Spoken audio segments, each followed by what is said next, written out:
Hi friends, ನೀವು ಇಲ್ಲಿಯವರೆಗೂ ತುಂಬಾ ರೀತಿಯ ವೈನ್ಸ್ ಮತ್ತು ಲಿಕ್ಕರ್ಸ್ ತಯಾರಿಯನ್ನ ನೋಡಿರ್ತೀರಾ. ಆದ್ರೆ ನಾನು ಈ ವಿಡಿಯೋದಲ್ಲಿ ಹೇಳಲಿಕ್ಕೆ ಹೊರಟಿರುವ ಲಿಕ್ಕರ್ಸ್ ತಯಾರಿ ಮಾತ್ರ ತುಂಬಾ ವಿಭಿನ್ನವಾಗಿರುತ್ತೆ. ಹೇಗೆಂದ್ರೆ ಈ ವಿಡಿಯೋದಲ್ಲಿ ನೋಡ್ತಾ ಇರುವ ಲಿಕ್ಕರ್ನ ಎಲ್ಲರೂ ತುಂಬಾ ಇಷ್ಟಪಟ್ಟು ತಿನ್ನುವ ಗೋಡಂಬಿ ಹಣ್ಣಿನಿಂದ ತಯಾರು ಮಾಡ್ತಾರೆ. ಈ ವಿಡಿಯೋದಲ್ಲಿ ನಮ್ಮ ಭಾರತ ದೇಶದಲ್ಲಿ ಗೋಡಂಬಿ ಹಣ್ಣಿನಿಂದ ಲಿಕ್ಕರ್ನ ಯಾವುದೇ ರೀತಿಯ ಮಷಿನ್ಸ್ ನ ಮತ್ತು ಕೆಮಿಕಲ್ಸ್ ನ ಬಳಸದೆ ಹಳೆ ಕಾಲದ ಪದ್ಧತಿಯಲ್ಲಿ ಹೇಗೆ ತಯಾರು ಮಾಡ್ತಾರೆ ಈಗ ನೋಡೋಣ. ಈ ವಿಡಿಯೋ ತುಂಬಾ ಇಂಟ್ರೆಸ್ಟಿಂಗ್ ಆಗಿರುತ್ತೆ, ಕೊನೆ ತನಕ ನೋಡಿ. ಹಾಗೆ ಇಷ್ಟವಾದರೆ ಒಂದು ಲೈಕ್ ಮಾಡಿ ಸಾಕು. Let start the video. ಗೋಡಂಬಿ ಹಣ್ಣಿನಿಂದ ಲಿಕ್ಕರ್ನ ಅಥವಾ ವೈನ್ ನ ತಯಾರು ಮಾಡುವುದಕ್ಕೆ ಮೊದಲು ಬೇಕಾಗಿರುವ ಪದಾರ್ಥ ಗೋಡಂಬಿ ಹಣ್ಣು. ಅದಕ್ಕೆ ಇಲ್ಲಿರುವ ರೈತರು ಸೀಸನ್ಸ್ ನಲ್ಲಿ ಗೋಡಂಬಿ ಬೆಳೆದಿರುವ ತೋಟಕ್ಕೆ ಹೋಗಿ ಒಂದು ಕಟ್ಟಿಗೆಯ ಸಹಾಯದಿಂದ ಕೆಳಗೆ ಬಿದ್ದಿರುವ ಗೋಡಂಬಿ ಹಣ್ಣುಗಳನ್ನ ಬಕೆಟ್ ನಲ್ಲಿ ಹಾಕೊಂಡು ತೆಗೆದುಕೊಂಡು ಬರ್ತಾರೆ. ಬಕೆಟ್ ನಲ್ಲಿ ಶೇಖರಿಸಿಕೊಂಡು ತಂದ ಗೋಡಂಬಿ ಹಣ್ಣುಗಳಿಂದ ರಸವನ್ನ ತೆಗೆಯಲು ಇವುಗಳನ್ನ ಸಿಮೆಂಟ್ ನಿಂದ ತಯಾರು ಮಾಡಿರುವ ಒಂದು ಡೋಣಿಯಲ್ಲಿ ಹಾಕ್ತಾರೆ. ನಂತರ ಈ ಗೋಡಂಬಿ ಹಣ್ಣುಗಳಿಂದ ಗೋಡಂಬಿಯನ್ನ ಬೇರ್ಪಡಿಸಿ ಒಂದು ಬಕೆಟ್ ನಲ್ಲಿ ಹಾಕ್ತಾರೆ. ಇವುಗಳನ್ನ ಗೋಡಂಬಿ ತಯಾರಿಸಲು ಬಳಸ್ತಾರೆ. ಒಂದು ಸಮಯದಲ್ಲಿ ಗೋಡಂಬಿ ಹಣ್ಣಿನಿಂದ ರಸವನ್ನ ಹೊರತೆಗೆಯಲು ಒಂದು ದೊಡ್ಡ ಗಾತ್ರದ ಕಟ್ಟಿಗೆಯನ್ನ ಬಳಸಿಕೊಂಡು ಆ ಕಟ್ಟಿಗೆಯಿಂದ ಒಂದೊಂದು ಹಣ್ಣನ್ನ ಒತ್ತುತ್ತಾ ರಸವನ್ನ ತೆಗಿತಾ ಇದ್ರು. ಆದ್ರೆ ಪ್ರೆಸೆಂಟ್ ಈ ಕೆಲಸದ ಸಮಯವನ್ನ ಕಡಿಮೆ ಮಾಡ್ಲಿಕ್ಕೆ ಮೈನಿಂಗ್ ನಲ್ಲಿ ಬಳಸುವ ಶೂಸ್ ನ ಕಾಲಲ್ಲಿ ಹಾಕೊಂಡು ಇವುಗಳನ್ನ ಮೆತ್ತಗಾಗುವವರೆಗೂ ತುಳಿಯುತ್ತಾ ಇವುಗಳಿಂದ ರಸವನ್ನ ಹೊರತೆಗೆಯುತ್ತಾರೆ. ಇಷ್ಟು ಕಷ್ಟಪಟ್ಟು ಹಣ್ಣುಗಳನ್ನು ತುಳಿದ ನಂತರ ಬಂದ ರಸ ಈ ಹೋಲ್ ಮೂಲಕ ಒಂದು ಡ್ರಮ್ ನಲ್ಲಿ ಹೋಗುತ್ತೆ. ಎಲ್ಲಾ ಸಂಪೂರ್ಣವಾಗಿ ತುಳಿದ ನಂತರ ರಸವೆಲ್ಲ ಹೋಗಿ ಈ ವೇಸ್ಟ್ ತೊಗಟಿ ಮಾತ್ರವೇ ಉಳಿಯುತ್ತೆ. ಇದರಲ್ಲಿ ಇನ್ನೂ ರಸವಿರುತ್ತೆ. ಇದರಲ್ಲಿರುವ ರಸವನ್ನ ಹೊರತೆಗೆಯಲು ಈ ವೇಸ್ಟ್ ತೊಗಟಿಯನ್ನ ಒಂದು ಚೆಂಡಿನಂತೆ ಜೋಡಿಸಿ ಒಂದು ಹಗ್ಗವನ್ನ ಗಟ್ಟಿಯಾಗಿ ಕಟ್ತಾರೆ. ಈಗ ಇದ್ರ ಮೇಲೆ ತುಂಬಾ ಭಾರವಿರುವ ಒಂದು ಬಂಡಿಯನ್ನ ಇಡ್ತಾರೆ. ಈ ರೀತಿ ಮಾಡೋದ್ರಿಂದ ಇದರಲ್ಲಿರುವ ರಸ ವ್ಯರ್ಥವಾಗದಂತೆ ಪೂರ್ತಿ ರಸ ಹೊರಗೆ ಬರುತ್ತೆ. ಹಣ್ಣಿನಿಂದ ರಸವನ್ನ ಪೂರ್ತಿಯಾಗಿ ತೆಗೆದ ನಂತರ ಉಳಿದ ಈ ವೇಸ್ಟ್ ಮೊತ್ತವನ್ನ ಒಂದು ದಿನದವರೆಗೂ ಬಿಸಿಲಿನಲ್ಲಿ ಇಟ್ಟು ದನಕರುಗಳಿಗೆ ಆಹಾರವಾಗಿ ನೀಡುತ್ತಾರೆ. ಹಣ್ಣಿನಿಂದ ರಸವನ್ನ ಶೇಖರಿಸಿದ ನಂತರ ಅದರಲ್ಲಿರುವ ಕಸ, ಕಡ್ಡಿ, ಇನ್ನಿತರ ವೇಸ್ಟ್ ನ ಹೊರತೆಗೆಯಲು ಇದನ್ನ ಒಂದು ಬಟ್ಟೆಯಿಂದ ಸೋಸುತ್ತಾರೆ. ಈಗ ಫರ್ಮೆಂಟೇಷನ್ಗೋಸ್ಕರ ಈ ಜ್ಯೂಸ್ 3 ರಿಂದ 4 ದಿನಗಳ ಕಾಲ ಈ ರೀತಿ ಡ್ರಮ್ ನಲ್ಲಿ ಶೇಖರಿಸಿ ಇಡ್ತಾರೆ.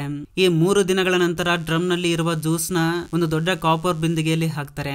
ಈಗ ಈ ಕಾಪರ್ ಬಿಂದಿಗೆಯಲ್ಲಿ ಇರುವ ಜ್ಯೂಸ್ ನ ಯಾವುದೇ ರೀತಿಯ ಗ್ಯಾಸ್ ಬಳಸದೆ ಕೇವಲ ಕಟ್ಟಿಗೆಯ ಸಹಾಯದಿಂದ 7 ರಿಂದ 8 ಗಂಟೆಗಳ ಕಾಲ ಬಿಸಿ ಮಾಡ್ತಾರೆ.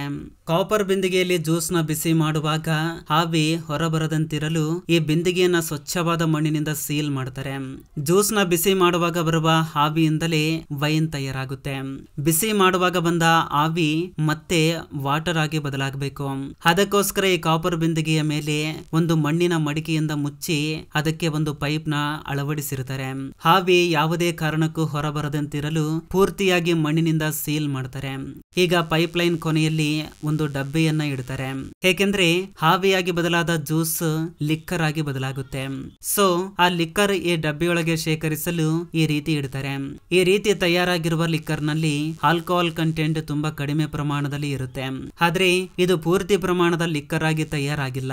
ಅದಕ್ಕೋಸ್ಕರ ಮತ್ತೆ ಈ ಲಿಕ್ಕರ್ನ ಮತ್ತೊಮ್ಮೆ ಕಾಪರ್ ಬಿಂದಿಗೆಯಲ್ಲಿ ಹಾಕಿ ಮತ್ತೊಮ್ಮೆ 7 ರಿಂದ 8 ಗಂಟೆಗಳ ಕಾಲ ಬಿಸಿ ಮಾಡ್ತಾರೆ. ಈ ರೀತಿ 7 ರಿಂದ 8 ಗಂಟೆಗಳ ಕಾಲ ಕಾಪರ್ ಬಿಂದಿಗೆಯಲ್ಲಿ 2 ಬಾರಿ ಕುದಿಸುವುದರಿಂದ ನಮಗೆ ಪೂರ್ತಿ ಪ್ರಮಾಣದ ಪ್ಯೂರ್ ಲಿಕ್ಕರ್ ಅಥವಾ ವೈನ್ ತಯಾರಾಗುತ್ತೆ.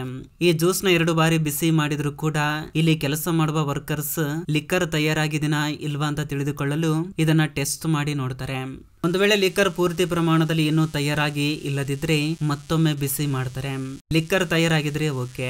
ಇದು ತಣ್ಣಗಾದ ನಂತರ ಇದನ್ನ ಬಾಟಲ್ ನಲ್ಲಿ ಪ್ಯಾಕ್ ಮಾಡಿ ಮಾರಾಟ ಮಾಡ್ತಾರೆ. ಇದು ಫ್ರೆಂಡ್ಸ್ ಯಾವುದೇ ಕೆಮಿಕಲ್ಸ್ ನ ಮತ್ತು ಮಷಿನ್ಸ್ ನ ಬಳಸದೆ ಟ್ರೆಡಿಷನಲ್ ಪದ್ಧತಿಯಲ್ಲಿ ಗೋಡಂಬಿ ಹಣ್ಣಿನಿಂದ ತಯಾರಿಸಿದ ಲಿಕ್ಕರ್ ಅಥವಾ ವೈನ್. ಪ್ರಾರಂಭದಲ್ಲಿ ಇದರಿಂದ ಬೇರ್ಪಡಿಸಿದ ಗೋಡಂಬಿಯನ್ನ ಬಕೆಟ್ ನಲ್ಲಿ ಶೇಖರಿಸಿಕೊಂಡು ಫ್ಯಾಕ್ಟರಿಗೆ ತಂದು ಬಿಸಿಲಿನಲ್ಲಿ ಒಣಗಿಸ್ತಾರೆ. ನಂತರ ಇವುಗಳನ್ನ ರೋಸ್ಟ್ ಮಾಡ್ತಾರೆ. ರೋಸ್ಟ್ ಮಾಡುವುದರಿಂದ ಇವುಗಳ ರುಚಿ ಹೆಚ್ಚಾಗುತ್ತೆ. ಇಲ್ಲಿ ಗಮನಿಸಬೇಕಾದ ವಿಷಯ ಏನು ಅಂದ್ರೆ ಪ್ರೊಸೆಸಿಂಗ್ ಮಾಡಿರುವ ಗೋಡಂಬಿ ತಿನ್ನುವುದು ಒಳ್ಳೆಯದು. ಡೈರೆಕ್ಟ್ ಆಗಿ ಮರದಿಂದ ಕೊಯ್ದ ಗೋಡಂಬಿ ತುಂಬಾ ವಿಷಪೂರಿತವಾಗಿ ಇರುತ್ತೆ. ಕೆಲವು ಸಂದರ್ಭದಲ್ಲಿ ಈ ರೀತಿ ತಿನ್ನುವುದರಿಂದ ಪ್ರಾಣಗಳನ್ನೇ ಕಳೆದುಕೊಳ್ಳುವ ಸಾಧ್ಯತೆ ಇರುತ್ತೆ. ಅದಕ್ಕೆ ಗೋಡಂಬಿಯನ್ನ ಮರದಿಂದ ಕೊಯ್ದು ನೇರವಾಗಿ ಮಾರುವುದಿಲ್ಲ. ಹಾಗಾದ್ರೆ ಯಾವ ರೀತಿಯಲ್ಲಿ ಗೋಡಂಬಿಯನ್ನ ಪ್ರೊಸೆಸಿಂಗ್ ಮಾಡಿ ನಮಗೆ ಮಾರಾಟ ಮಾಡ್ತಾರೆ ನೋಡೋಣ ಬನ್ನಿ.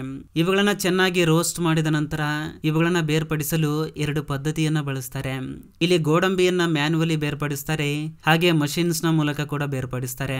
ಮ್ಯಾನ್ಯುವಲಿ ಬೇರ್ಪಡಿಸಲು ವರ್ಕರ್ ಸಹಾಯದಿಂದ ಇವುಗಳನ್ನ ಬೇರ್ಪಡಿಸ್ತಾರೆ, ಅಥವಾ ಮಷಿನ್ಸ್ ಗಳನ್ನ ಬಳಸಿ ಇವುಗಳನ್ನ ಬೇರ್ಪಡಿಸ್ತಾರೆ. ಈ ರೀತಿ ಮ್ಯಾನ್ಯುವಲಿ ಅಥವಾ ಮಷಿನ್ಸ್ ಮೂಲಕ ಬೇರ್ಪಡಿಸಿದ ಗೋಡಂಬಿಯನ್ನ ಅಲ್ಲಿ ಕೆಲಸ ಮಾಡುವ ವರ್ಕರ್ಸ್ ಚೆನ್ನಾಗಿ ಕ್ಲೀನ್ ಮಾಡ್ತಾರೆ. ಗೋಡಂಬಿಯನ್ನ ಚೆನ್ನಾಗಿ ಕ್ಲೀನ್ ಮಾಡಿದ ನಂತರ ಇವುಗಳ ಕ್ವಾಲಿಟಿಯನ್ನ ಚೆಕ್ ಮಾಡ್ತಾರೆ. ಕ್ವಾಲಿಟಿಗೆ ತಕ್ಕಂತೆ ಗೋಡಂಬಿಯನ್ನ ಪ್ಯಾಕ್ ಮಾಡಿ ಮಾರುಕಟ್ಟೆಗೆ ಕಳುಹಿಸ್ತಾರೆ. ನಿಮ್ಮಲ್ಲಿ ಎಷ್ಟು ಜನರಿಗೆ ಗೋಡಂಬಿ ಅಂದ್ರೆ ತುಂಬಾ ಇಷ್ಟ ಕಮೆಂಟ್ ಮಾಡಿ ತಿಳಿಸಿ. ಇದು ಫ್ರೆಂಡ್ಸ್ ಈ ದಿನದ ವಿಡಿಯೋ. ಫ್ರೆಂಡ್ಸ್ ಈ ವಿಡಿಯೋದಿಂದ ಅಟ್ಲೀಸ್ಟ್ 1% ನಾಲೆಜ್ ಆದ್ರೂ ಸಿಕ್ಕಿದ್ರೆ ಈ ವಿಡಿಯೋಗೆ ಒಂದು ಲೈಕ್ ಮಾಡಿ, ಹಾಗೆ ನಿಮ್ಮ ಫ್ರೆಂಡ್ಸ್ಗೂ ಕೂಡ ಶೇರ್ ಮಾಡಿ, ಹಾಗೆ ನಮ್ಮ ಚಾನಲ್ಗೆ ಸಬ್ಸ್ಕ್ರೈಬ್ ಮಾಡಿಕೊಂಡು ಸಪೋರ್ಟ್ ಮಾಡಿ. ಕೊನೆ ತನಕ ನೋಡಿದಕ್ಕೆ ಥ್ಯಾಂಕ್ಸ್ ಫಾರ್ ವಾಚಿಂಗ್.